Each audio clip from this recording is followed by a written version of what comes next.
Laetitia, one of your passion and priority is the reduction of inequity. Can you please discuss about that? Thank you very much, Marta. As you know, the 2015 Sustainable Development Goals recognize that we've made some progress under the Millennium Development Goals, but there are huge inequities that remain both between as well as within countries. So they've set a number of targets for the reduction of those inequities. The 2016 Human Development Report, which followed the SDGs, highlight that again that inequities remain a huge problem that we need to address. So they point out that when we compare data between 1975 and 2015, that progress has been made. But they also highlight that the absolute inequalities have actually increased. The Gini coefficient, which is a measure that looks at income inequalities in a number of countries around the world, when you look at the Gini coefficient, you find out that there are huge differences among countries. In some countries, the Gini coefficient is closer to zero, which show that within that country, the income inequalities are not that bad, but for other countries, it's closer to 1. And that highlights that there are huge inequalities in that particular country. Of course, people sometimes use the inequality and inequity interchangeably. As you know, in our own global charter and our own strategic goals, we actually talk about inequities. So I want to highlight that sometimes inequality is not the same as inequity. With inequity, we have a particular issue where we're actually looking at social justice. And so there's a social justice component to inequity, because inequity is actually when you have avoidable inequalities, because there are differences on the basis of gender, on the basis of ethnicity, or on the basis of country of origin. And those inequalities are termed inequities because they are unacceptable from a social justice point of view. Thank you very much. Laetitia, as you know, the World Federation of Public Health Associations has developed the Global Charter for the Public Health in collaboration with the World Health Organization. And this charter is a framework that can and should be applied to reduce inequities. What do you think about that? Thank you, Marta. So, as you very well know, there are 3 services which also constitute the core elements of public health, and these are disease prevention, health promotion, and health protection. And then these core services are enabled by 4 functions, or one can also call them enablers. And these are governance. So good governance is important. The second one is advocacy. The third enabler is intelligence or information. And then the fourth one is capacity building.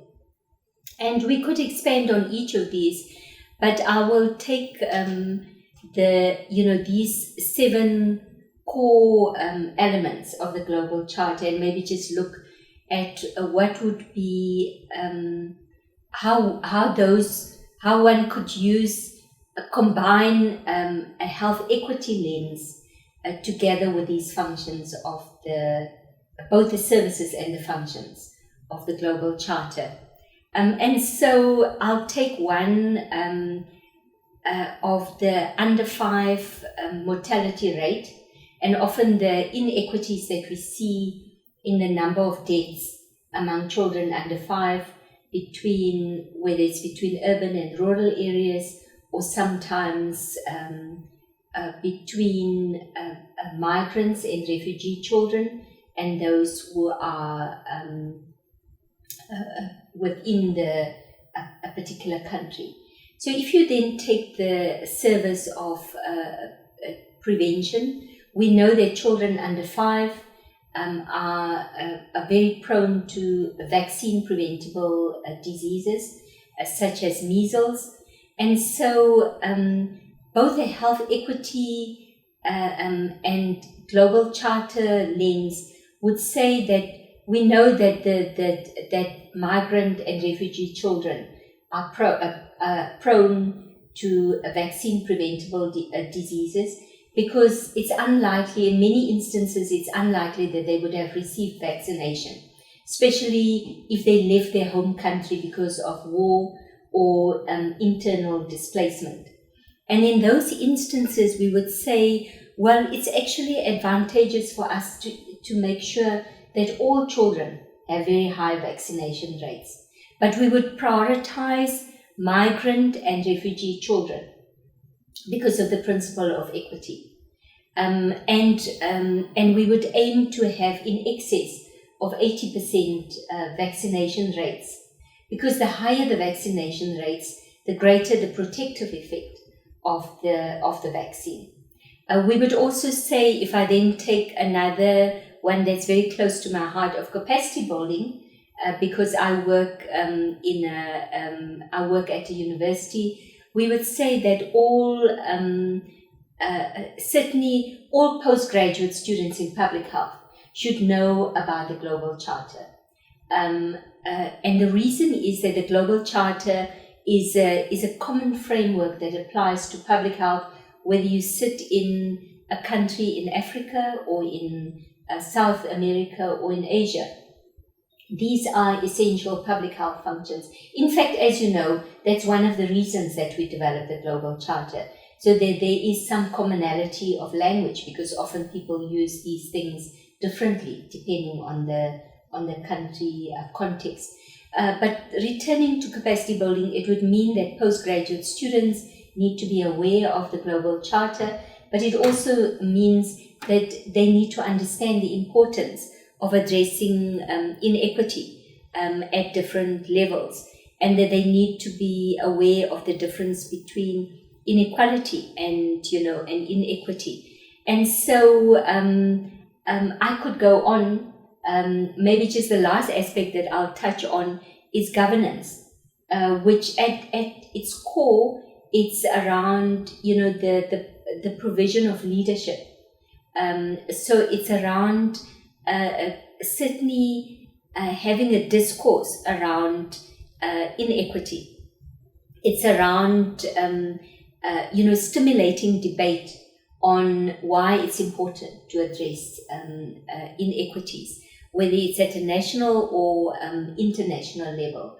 And so it's around leaders doing everything in their power, whether it's around access to health services, but importantly also ministries of health working with the ministries in other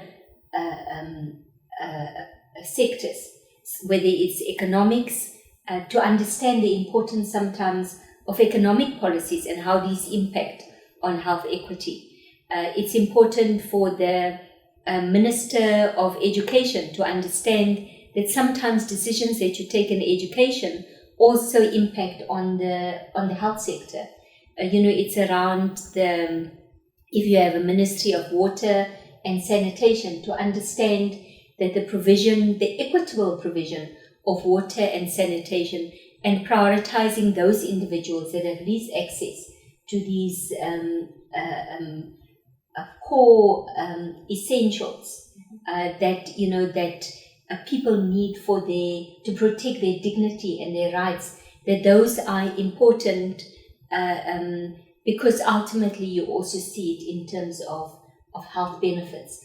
And you begin to then have a virtuous cycle where the healthier people are, the more likely they are to contribute in a productive way to the economy, and you then begin to have what people call a virtuous cycle rather than a vicious cycle. Thank you very much. Laetitia, how do you think the Global Charter for the Public Health can be implemented in regions like Asia, Africa, and South America? So again, Marta, I think the Global Charter was developed as a universal tool that can be applied to any country, regardless of income. We've seen that even in high-income countries, sometimes there's a re-emergence of infectious diseases. And what it tells us is that we have to be vigilant about some of these essential public health functions, such as, disease prevention. That people have to be aware of, health promotion.